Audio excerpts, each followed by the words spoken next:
Yes, listen. Question number 5. First column is for salary. Second column is for number of worker. तो ध्यान रहे जहां पर भी लिखा होगा number of tree, number of worker, number of student, number of families, वो हमेशा होता है फ्रीक्वेंसी, जिसको हम लिखते हैं हमेशा स्मॉल एफ। फ्रीक्वेंसी को हम रिप्रेजेंट करते हैं हमेशा स्मॉल एफ से। कैसे मालूम होगा कि फ्रीक्वेंसी है नहीं है? जिस कॉलम पर लिखा होगा नंबर वर्ड आते ही आप पहचान जाएंगे कि ये फ्रीक्वेंसी है। ठीक है, सुन में आ गया। और जो कॉलम उससे पहले बना हुआ है इसमें लिखा हुआ है सैलरी, ये हमारे पास हो जाएगा एक्स, स्मॉल एक्स। तो यहाँ पे हमें एक्स दिया है, साथ में उसकी फ्रीक्वेंसी एफ दी है। 3000 जो सैलरी है वो 16 वर्कर की है। इसके बाद 12 वर्कर्स ऐसे हैं जिनकी सैलरी 4000 है। ये टेबल बता रही है आपको, इंफॉर्मेशन दे रही है आपको। हमें यहाँ पे निकालना है मीन। तो जब आपको एक्स मिलेगा साथ में फ्रीक्वेंसी मीन्स एफ मिलेगा, तो मीन निकालने का जो मेथड है वो मैं यहाँ बता रहा हूं, बाद में हम डिस्कस करेंगे क्वेश्चन को। आपको एक्स मिल जाएगा, एफ मिल जाएगा, फिर बनाएंगे हम नेक्स्ट कॉलम। किसके लिए? इस एफ की मल्टीप्लाई इस एक्स में करेंगे। जो भी यहाँ पे लिखा होगा उसकी मल्टीप्लाई सामने वाले में करेंगे, इधर लिखेंगे।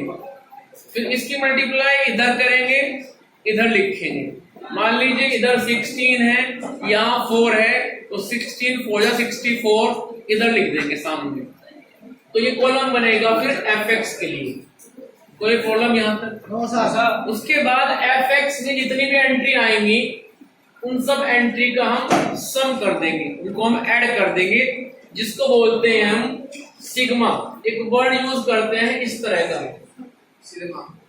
इसको बोलते हैं सिग्मा और समेशन। इसके दो नाम है, सिग्मा SIGMA, सिग्मा और समेशन। देखो सिग्मा और समेशन इन दोनों को हम यूज करते हैं जब कोई एंट्री या फिर बहुत सारी एंट्री हम ऐड करते हैं एक साथ। समेशन रिप्रेजेंट करता है कि आपने वहां पे इस एफएक्स वाले कॉलम की सभी एंट्री का सम कर लिया। तो जहां पर भी सिग्मा वर्ड होगा वो रेफर करेगा आपको कि ये सम है। सिग्मा और समेशन रिप्रेजेंट ऑलवेज सम।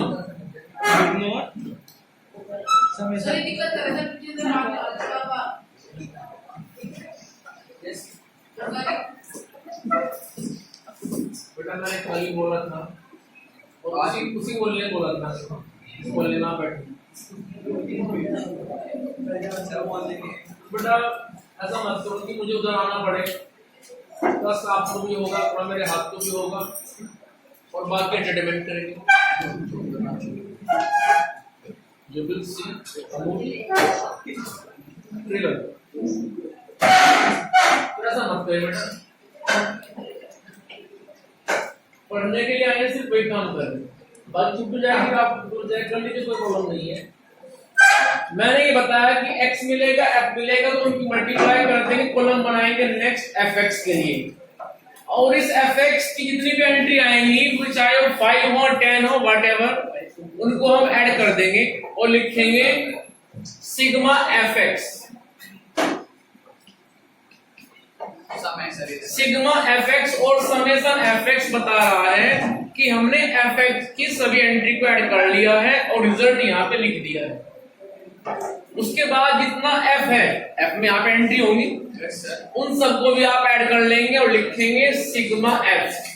सिग्मा f बता रहा है कि आपने फ्रीक्वेंसी वाले कॉलम की सभी एंट्री का सम करके यहाँ पे लिख दिया है। इतना भी आएगा, निकाल लेंगे यहाँ तक। Sigma f, sigma fx। उसके बाद आएगा मीन का formula, mean equals to sigma fx upon sigma f, ये फॉर्मूला है। ठीक है, तो डालिए आप हेडिंग और लिखिए, इसमें लिखिए मैं बोल रहा हूँ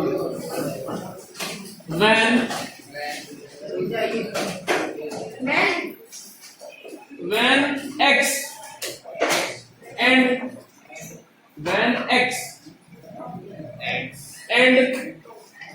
their frequencies, when x and their THEIR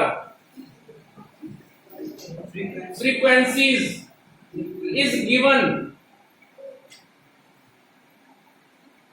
in the question, comma, then we will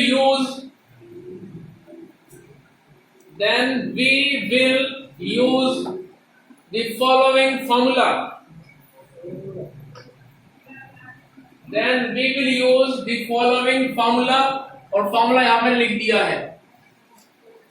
mean equals to, यहां पे देखिए, mean equals to summation fx upon summation f.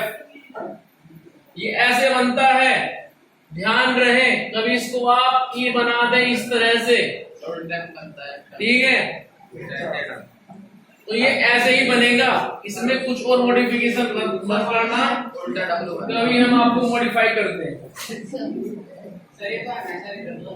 हाँ ऐसा मान सकते हैं, ठीक है. लिख लिया आपने यहाँ तक. अब लिखिए क्वेश्चन नंबर 5. आइए जरा, कुछ भी मान लो, लेकिन इसको एग्जाम में और कॉपी में ऐसे ही लिखना है. चलिए, सिग्मा उसको SIGMA में लिखना, क्या लिखा नहीं था, कोई बात नहीं. Sigma fx upon sigma f.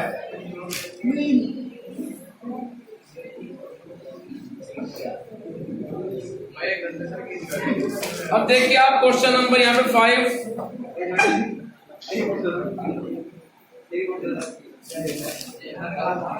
Salary ये बनेगा x,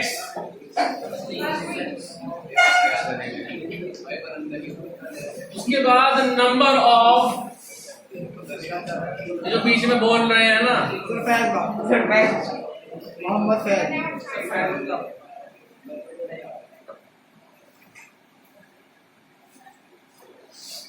number of worker f और उसके बाद fx.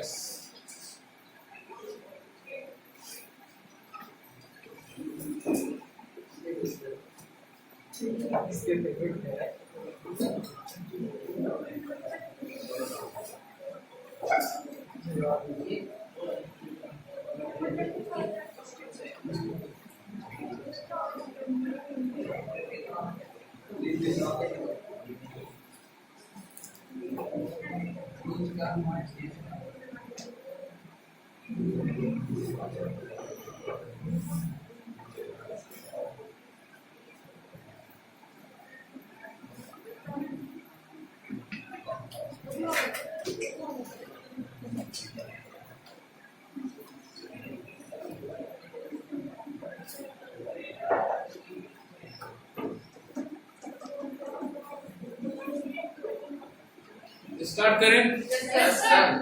अब देखो ये हमारे पास f है, ये हमारे पास में x है, इन दोनों की मल्टीप्लाई कीजिए और सामने लिखिए.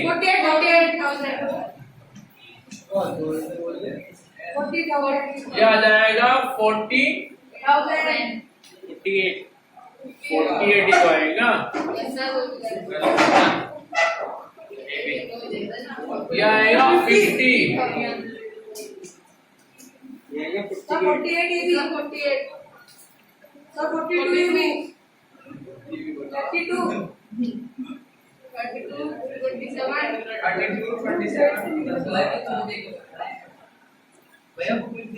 इन सबको ऐड कीजिए, फटाफट ऐड कीजिए. 3232. Sir 30 50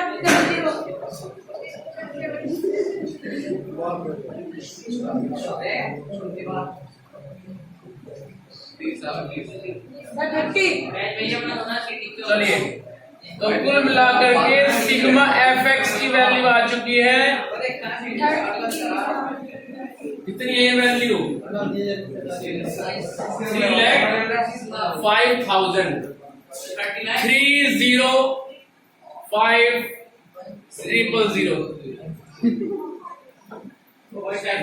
3,05,000 clear answer? Yes sir. अब लिखिए इसके बाद formula mean equals to sigma F X upon sigma F, रखे वैल्यू सिग्मा एफ एक्स 3,05,000 और सिग्मा एफ 0 से गया 0, बाकी आप डिवाइड करते हैं।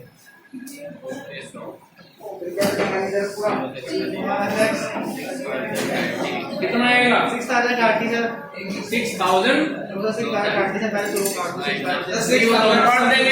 5 सर 5,000 भी जाएगा।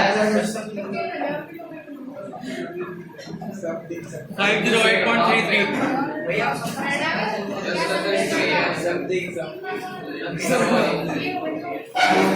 5083.33 सर ये आगे तक क्लियर थी। सही चलता रहेगा अभी तक ये। तो हमने सिर्फ डेसिमल के 2 प्रश्न लिख दिया है। डी को कर बार लगाना है। हाँ बाढ़ ला सकते हो आप, या फिर इसको आप ऐसे भी छोड़ सकते हो, कोई प्रॉब्लम नहीं है। सर पेट्रोल लगा दो सर। नहीं मार्क्स नहीं कटेगा, मार्क्स नहीं कटेगा। सभी नोट में फटाफट इसको जल्दी से। Question number 6। Yes sir. उसके लिए sir last one question number 6 देखिए सभी।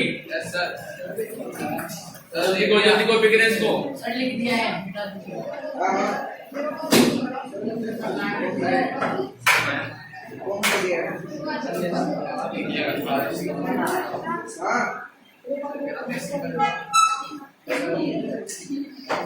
Now question number 6.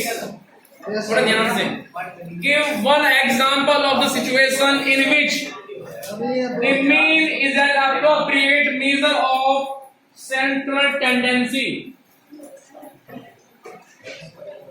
The mean is not an appropriate measure of central tendency, but the median is an appropriate measure of central tendency. वही कह रहे हैं, इन्होंने एक वर्ड दिया यहाँ पे सेंट्रल टेंडेंसी। ये वर्ड समझिए पहले। देखो जब आप किसी ऑब्जर्वेशन का मीन निकालते हैं, मैंने आपसे बोला कि 4, 5, 6 ये 3 डिजिट है, मीन निकालिए। तो आप क्या करेंगे? 4 + 5 + 6/3 आंसर निकालेंगे। तो जो ये आंसर आएगा ये रिप्रेजेंट करता है इस ऑब्जर्वेशन की सेंट्रल टेंडेंसी को। मींस ये जो ऑब्जर्वेशन थी 4, 5, 6 वो उस मीन की वैल्यू के आसपास ही मूव कर रही है। जब आप 4 + 5 + 6 करेंगे कितना आएगा? 15/3 इट मींस 5। तो 4, 5, 6 में जो 5 है वो सेंट्रल टेंडेंसी को रिप्रेजेंट कर रहा है और 4 और 6 उसके आसपास ही है। दोबारा फिर समझिए, सेंट्रल टेंडेंसी का मतलब होता है कि वो डिजिट, वो वैल्यू जो उस पूरे डाटा के बिल्कुल बीच में लाई कर रही है और उसको रिप्रेजेंट कर रही है, बाकी डिजिट को सब उसके आसपास ही है, ज्यादा दूर नहीं। ठीक है, तो यहाँ पे 2 का जिक्र हुआ है, मीन और मीडियन। वो कह रहे हैं कि मीन कब सुटेबल रहेगा और मीडियन कब रहेगा।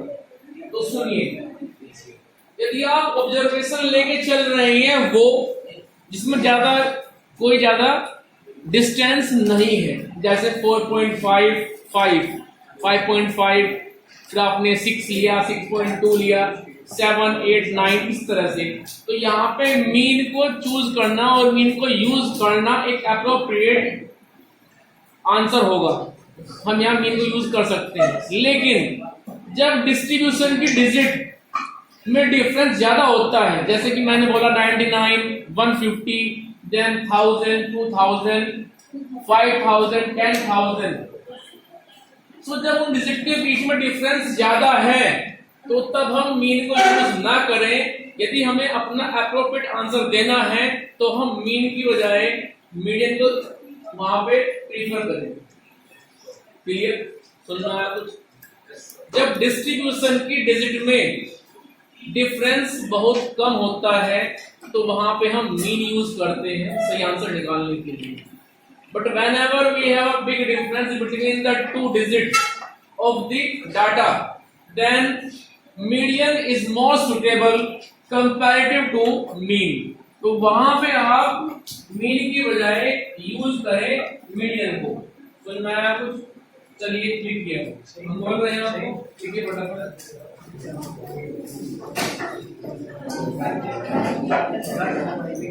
अच्छा, जिसकी जगह नहीं बची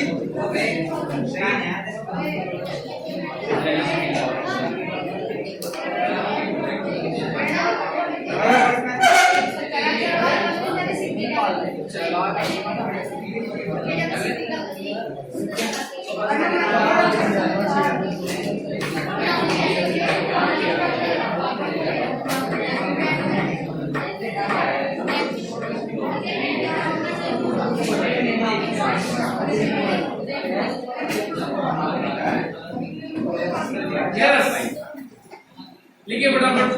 question number 6। Yes sir. First part. Yes sir. लिखिए the mean. Question number 6 first part answer बोल रहा हूं। The mean is an appropriate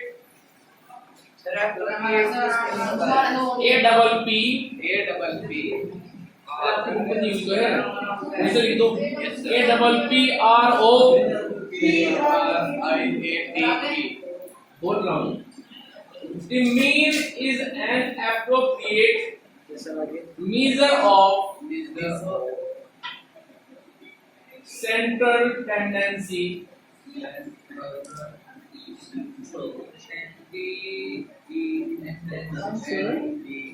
only when WEHEN कोई वैन लिख दे, जाने वाली वैन, ठीक है। WHEN बोल रहा हूँ, only when the difference, आप बोले मत, आप लिखते रहो बस। only when THE, only when the difference between the digit of the distribution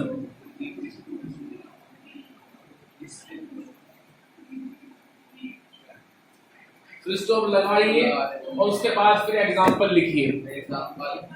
मैं इधर लिख रहा हूं।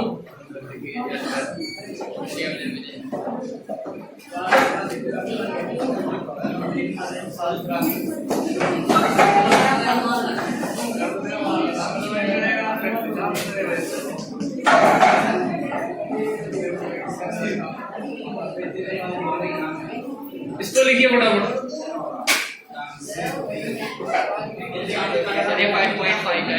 5, 5.5, then 6, then 6.4, then 7, 7.4, 8, 8.2। और फिर डालिए आप सेकंड पार्ट।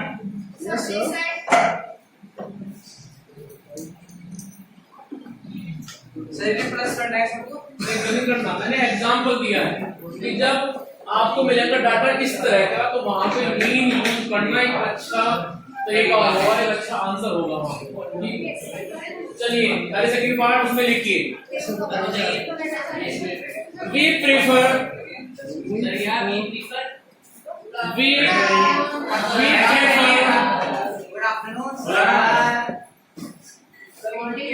मुंह को तो फुलाए के बोल रहे हो सर। ऐसा लग रहा है कि जापान में घूम के आ रहे हो वापस इंडिया में।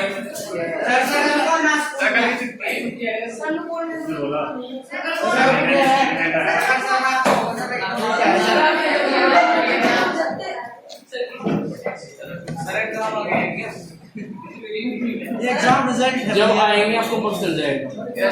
सेकंड में लिखिए वी प्रीफर। किस किस की कॉपी आ रही है समझ में नहीं चलता। अरे अरब गर्ग ये तो साइंस की है, मुझे क्यों देके चलेगी? तुमको देख कर क्या हो? ये तो साइंस किया, तो मैम के पास जानी है या संजीव के पास जाएगी, मेरे पास चलेगी। सुनिए, अरे इधर बात करने लगे आप। We prefer the median. We prefer the median instead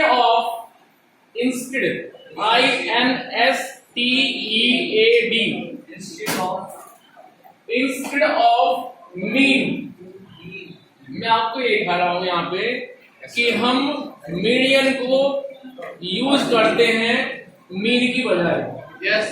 ठीक है, मैं आपको लिखा है यहाँ पे we prefer median instead of mean when the difference between the digit and difference between the digit of distribution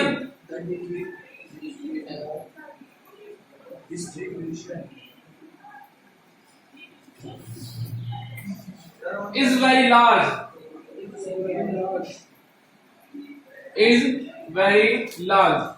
clear? और फिर लिखिए आप नेक्स्ट लाइन से example 5,71 159 2079 3079 588। yes 5 then 71 then 159 then 279 then 379 और लास्ट में 588। When the difference between the digits of question finish हो गया, chapter finish हो गया आपका। yes sir। 2 क्वेश्चन बचे हैं आपको, मैं भेज दूंगा, वहां से कॉपी कर लेना और हम शुरू करेंगे नेक्स्ट चैप्टर। नहीं, line and angle. Yes sir, last one हम स्टार्ट करेंगे next chapter line and angle, and which is the last chapter of your term 1 examination. ठीक है, फिर करेंगे हम रिवीजन। तो सुन लीजिए ध्यान से, लिखवाएंगे इसको हम कल, बता रहे हैं, अभी सुनते रहे आप ध्यान से। yes sir बताइए। लाइन एंड एंगल चैप्टर है, उसमें सबसे पहले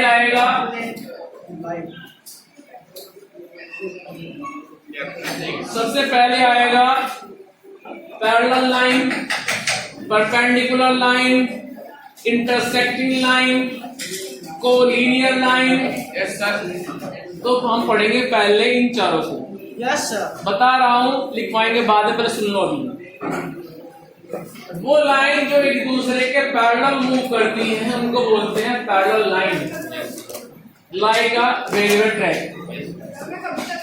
जैसे कि ये वॉल, जितनी डिस्टेंस यहां से यहां तक है इन दोनों में, उतना ही डिस्टेंस लास्ट में होगी, जैसे कि roof and floor.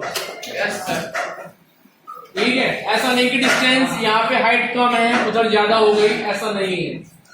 So whenever two objects, maybe line, maybe wall, maybe two moving objects like bike or car, whenever two objects move in such a way that they maintain the equal distance between itself, जब वो अपने बीच में हमेशा equal distance को maintain करते हुए आगे बढ़ते हैं, तो उनको बोलते हैं हम पैरेलल ऑब्जेक्ट। ऑब्जेक्ट लाइन है तो बन जाएगा पैरेलल लाइन। बात समझ में आई? लास्ट वन सुनना है बेटा? ठीक है, इसके बाद चलते हैं परपेंडिकुलर लाइन। वो लाइन एक दूसरे के ऊपर ऐसे मिलती है कि उनके बीच में एंगल बन जाए 90। जैसे एक लाइन ये है, दूसरी ये आ जाए, एंगल बन गया 90। So these are perpendicular lines. जैसे ये वॉल और ये रूफ, दोनों ने जहां पे आपस में कट किया है वहां पे एंगल 90 का होता है। क्लियर है? So whenever two object move in such a way that they make with each other a right angle, जब वो दोनों एक दूसरे से राइट एंगल बनाएंगे तो उसको बोलते हैं हम perpendicular line. Now third, collinear. Collinear line वो लाइन होती है कि जहां से एक लाइन मूव कर जाए उसी प्लेस से उसी तरह से अनदर लाइन भी मूव करे, उसको बोलते हैं हम collinear line. Like this, line चली गई इस तरह से तो फिर सेकंड लाइन भी वहीं से मूव कर रही है, उसको ओवरलैप करते हुए उसके ऊपर से। ठीक है, तो इसको बोलते हैं कोलिनियर लाइन। ठीक है, चलिए इसके बाद में आएगा, क्या आएगा? Intersecting line. वो लाइन जो आपस में एक दूसरे को कट करती हैं किसी भी पॉइंट पे किसी भी तरह से, उसको बोलते हैं इंटरसेक्टिंग लाइन। एक लाइन गई इस तरह से, दूसरी आ गई इस तरह से, इनको बोलते हैं इंटरसेक्टिंग लाइन। इंटरसेक्टिंग लाइन ही एंगल को फॉर्म करेंगी। और यहाँ पे ध्यान देने वाली बात ये होगी, जो ये एंगल बने हुए हैं इनको बोलते हैं वर्टिकली अपोजिट एंगल। शॉर्ट में लिखते हैं VOA। ठीक, तो ये वर्टिकली अपोजिट जो बनते हैं, आमने सामने जो बनते हैं, इनकी मेजरमेंट इक्वल होती है। ठीक है, इसके बाद में बात आएगी एंगल्स के रिगार्डिंग। एंगल कई तरह के होते हैं, acute angle, obtuse angle, right angle, reflex angle, straight angle, complete angle. तो first of all acute angle. Acute angle वो एंगल होते हैं जो 0 से 90 के बीच में लाई करते हैं, लाइक 89, 75, 60, 45, 30, 35। लेकिन जब आपको मिल जाए एग्जैक्ट 90 तो उसको बोलते हैं राइट एंगल। वो एंगल जो 90 से बड़े होते हैं, 180 से कम होते हैं, लाइक 135, 179, 175, उनको बोलते हैं ऑब्ट्यूज एंगल। लेकिन एंगल जो हो गया 180, उसको बोलते हैं स्ट्रेट एंगल। Straight angle. उसके बाद वो एंगल जो बड़े हो गए हैं 180 से, but less than from 360, like 190, 250, 270. So such type of angles is said to be reflex angle. उनको हम रेफ्लेक्स एंगल बोलते हैं। और कैसे बनाते हैं? सबसे पहले हम एक ऐसे लाइन बनाएंगे। मैंने आपसे कहा बनाओ 210, ठीक है? तो 180 तो हो गया बेटा यहां से लेकर के यहां तक। उसके बाद आप डी को उल्टा कर दीजिए। 180 यहां तक हो गया। 180 में कितना चाहिए आपको? केवल 30 चाहिए, 30 210 के लिए, ठीक है? तो 10, 20, 30 यहां इस पॉइंट को आप इससे ज्वाइन कर दो, तो ये हो जाएगा यहां से लेके यहां तक 210 बन जाएगा। फ्लैग एंगल बन जाएगा। क्यों बनेगा? कर दीजिए, आपको बना के दिखाएंगे एंड यू विल एंजॉय। कोई बात नहीं, 10 तो यहाँ तक आ चुका है। Yes sir. सॉरी, हाँ 10 यहाँ तक आ चुका है। आपको जाना कितना और है? सर 13 हो गया। अरे एक मिनट, आपको जाना है 13 और। तो क्या करेंगे आप उस डी को जिसको आपने उल्टा करके रख दिया नीचे की तरफ, उसमें आप 13 और पढ़ लो आगे की तरफ। ठीक है, दोबारा सीखते हैं। मैंने आपसे कहा 270 बनाओ, ठीक है। आपने कहा कि 180 तो बन जाएगा यहाँ का। सर इनके पास है ऐसा छोटा सा इनके पास देखो यहाँ से यहाँ तक बन गया 180 बन गया। कितना आया आगे 90 हो रहे 90 है, तो क्या करें, डी को आप उल्टा कीजिए और इसके नीचे रख दो आप, लाइन के नीचे शुरू करो। यहाँ से 10 20 30 40 50 60 ऐसे शुरू करो। 90 यहाँ पे आएगा बिल्कुल इस लाइन के नीचे, ये हो जाएगा